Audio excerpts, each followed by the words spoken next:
My dying mother promised her guardian angel would protect me. I've seen it now, and I don't think it's an angel.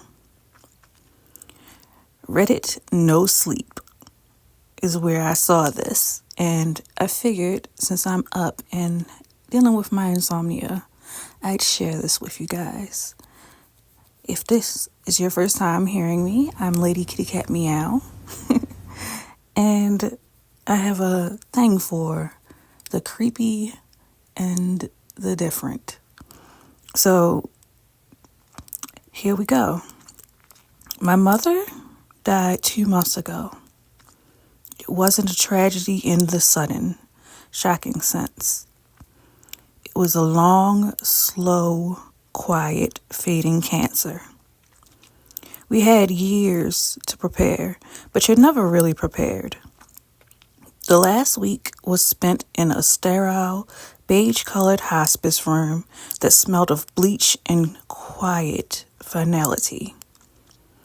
I sat by her bed, holding her thin, papery hand, just watching her breathe. She was at peace with it. That was the strangest, most difficult part. While I was a tangled, screaming knot of grief and anticipatory loss, she was serene. On her last day, when her breathing was shallow and her voice was a dry, rustling whisper, she pulled me close. Her eyes, which had been cloudy and distant, were suddenly crystal clear. "Don't be sad, my love," she whispered, a faint, tired smile on her lips. "I'm not afraid. I've never been afraid. He's always been with me." "Who, Mom?" I asked, my voice thick with tears. "My guardian," she said, her gaze shifting to a point just over my shoulder. "My protector. He was a gift from my own mother when she passed. He's kept me safe my whole life. He's never let any real harm come to me." I don't know what to say. My mother had always been a little spiritual, in a vague, non-denominational way. I just assumed it was the morphine talking, a final, comforting delusion. I squeezed her hand. "When I go," she continued, her eyes locking back onto mine with a startling intensity, "he will pass to you. He has to. He needs someone to watch over. You will be safe now, always." "Mom, don't talk like that," I choked out.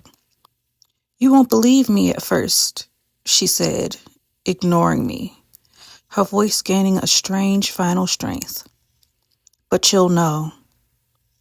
There will be 10 marks, 10 signs, after I'm gone. When you've seen the 10th, you'll know he's with you. And then you will see him." She recited the marks to me. Then, her voice a low, rhythmic chant. A coin returned, a silent bell, a path cleared, a saved fall, a warning unheard, a fear answered, a scent of the old earth, a touch of cold fur, a voice not your own, and finally, a gaze returned. She finished, and a deep, peaceful sigh escaped her lips. She closed her eyes, and a few hours later, she was gone. The funeral was a blur. The weeks that followed were a suffocating fog of grief and paperwork.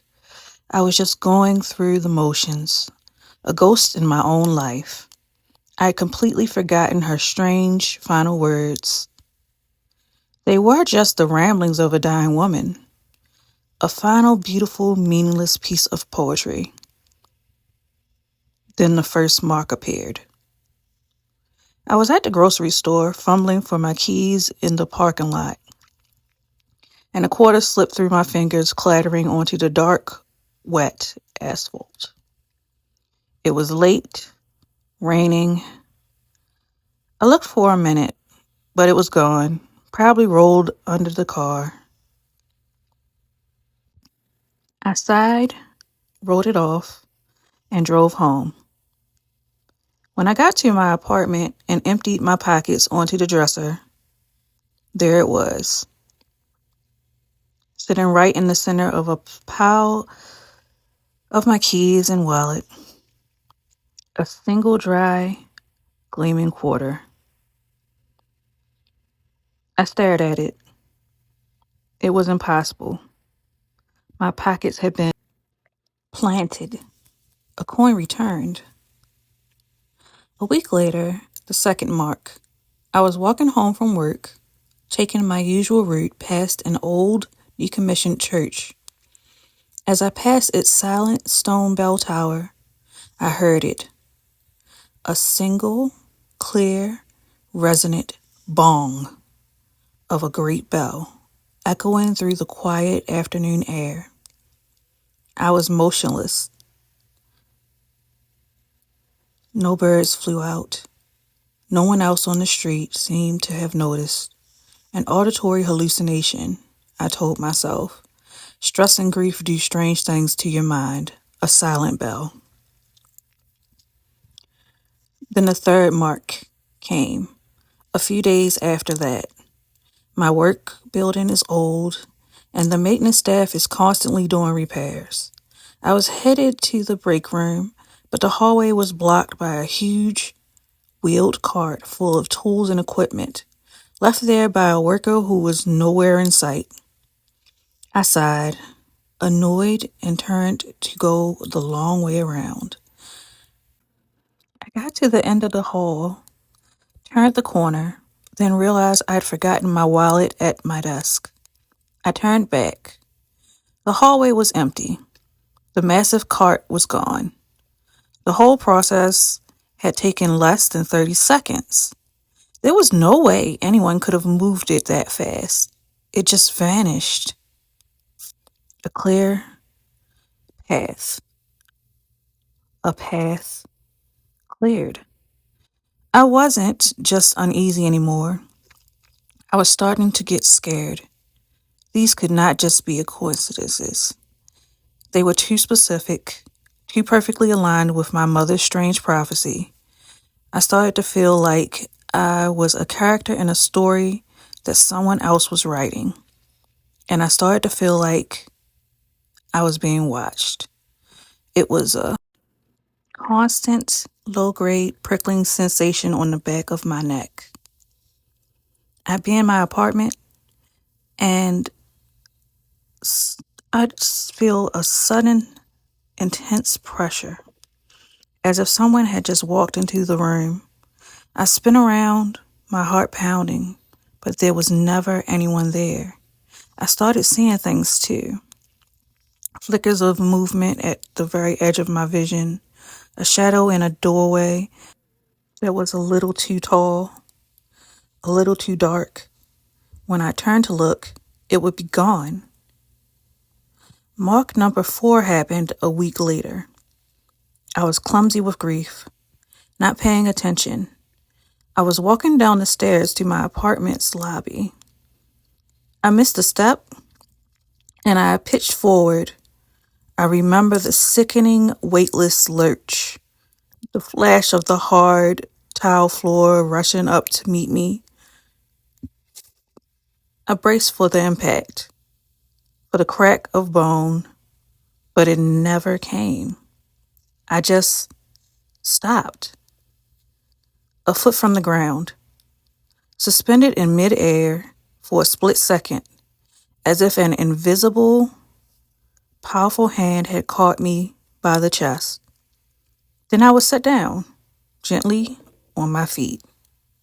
I stood there, trembling, In the empty, silent stairwell, a saved fall.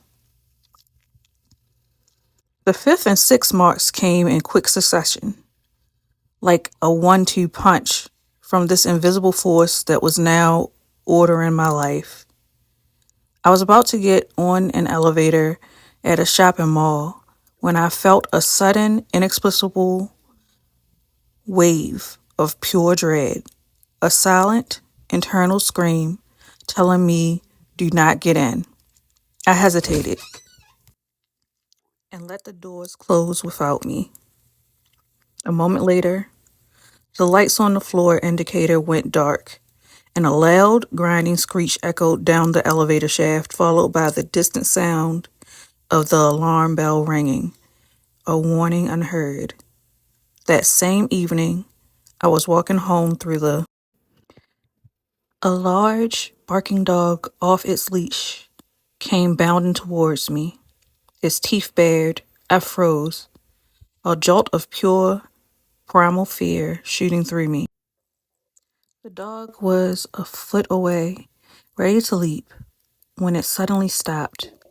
It let out a high-pitched, terrified yelp, tucked its tail between its legs, and fled, as if it had seen something standing right behind me. A fear answered. I was 6 marks in, and my life was no longer my own. I was being guided, protected, manipulated by an unseen, unknowable force. The feeling of being watched was a certainty now. I began to see it more clearly, though never directly, in the reflection of my dark TV screen. I'd see a shape standing in the room behind me. It was tall, stooped like an old man, with arms that were too long, their hands almost touching the floor. In the reflection of a shop window, as I walked by, I'd see it, a dark, hulking shape, following a few paces behind me, always keeping to the shadows. The seventh and eighth marks brought it closer, from a visual presence to a physical one. I started to notice a strange smell in my apartment, a smell that would come and go without reason.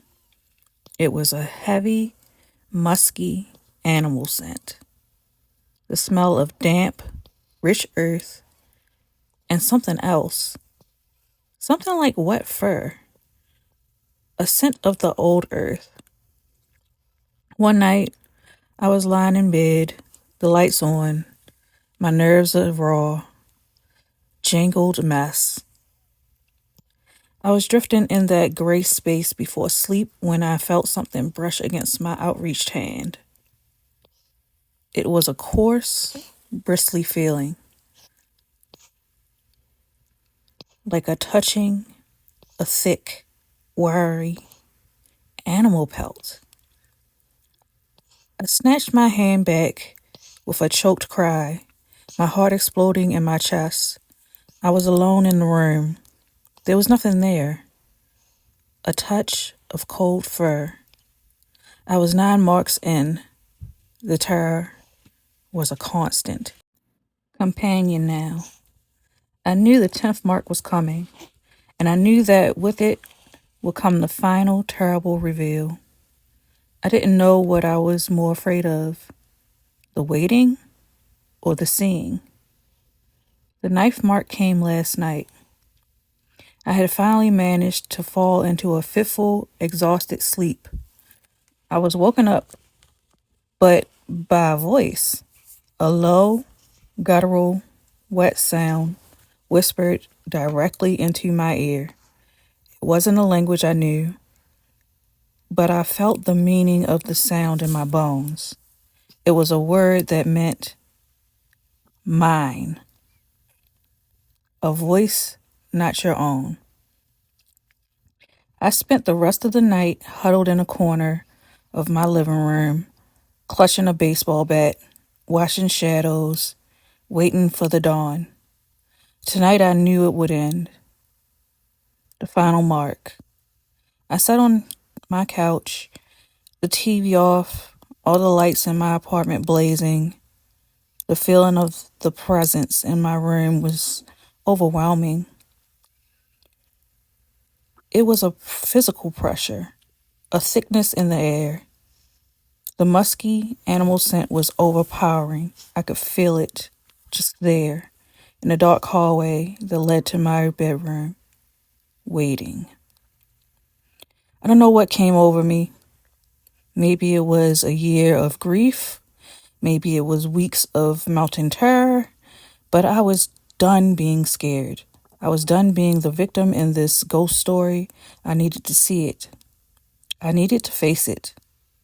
Okay, I said, my voice shaking, defiant, whisper to the empty air. I know you're there. Show yourself. The air in the hallway seemed to shimmer, to darken. Shape began to resolve itself out of the gloom. At first, it was the familiar, stooped silhouette of an old man. It was tall, maybe 7 feet, even with its hunched posture. Its arms were long, the gnarled, three-jointed fingers of its hand brushing against the floorboards. Its body was covered in a thick, matted, greasy black fur. And then it lifted its head, and I saw its face. It wasn't a man's face. It was the long, narrow, bearded head of a goat. Its horns were thick and curved, spiraling back from its narrow skull. But the worst part, the part that finally completely broke my mind, was its eyes.